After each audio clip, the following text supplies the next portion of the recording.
Cette très belle histoire à présent à la Française dans le Tarn-et-Garonne, une librairie sauvée de la fermeture grâce à la mobilisation de tout le village. Les propriétaires l'avaient mise en vente souhaitant partir à la retraite. Faute de candidats, les villageois se sont cotisés. Le reportage de Michel Pêche et Laurence Beaufet. La Française, Tarn-et-Garonne, 2800 habitants et une librairie papeterie. Une librairie dont les jours étaient comptés. Sa propriétaire l'ouvrait du matin au soir, du lundi au dimanche, tout le temps. Mais au bout de 10 ans, ça fatigue. Il fallait bien souffler un peu.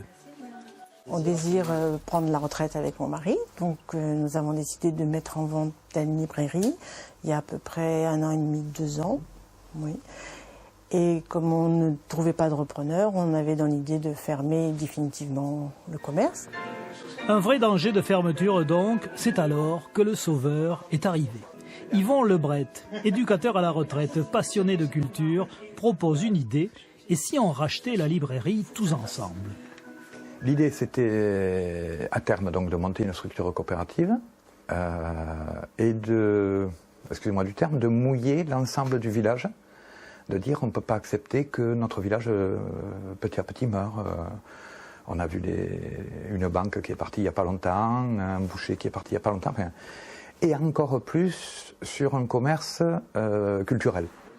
Et le succès est immédiat. Près de 570 personnes venues de tout le canton se présentent et deviennent sociétaires. Certains donnent 10 €, d'autres en donnent 1000, des professionnels, des particuliers, des jeunes, des vieux, des riches, des pauvres. La société coopérative d'intérêt collectif réussit à récolter 20 000 €, ce qui débloque une banque qui prête 50 000 € et le tour est joué. Les motivations des sociétaires sont variées. Autrefois, les points de chute, c'était le bar. Bon, maintenant, on n'y va plus, puisque de toute manière, vous avez l'alcotex en bas. Au moins, la lecture et intellectuelle, on l'a encore, donc profitons-en. Je pars du principe que toutes les bonnes volontés sont bonnes à prendre, et surtout, on doit maintenir l'existant dans nos petites communes.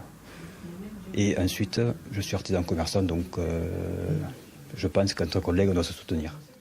La librairie coopérative démarrera le 6 novembre, lundi prochain.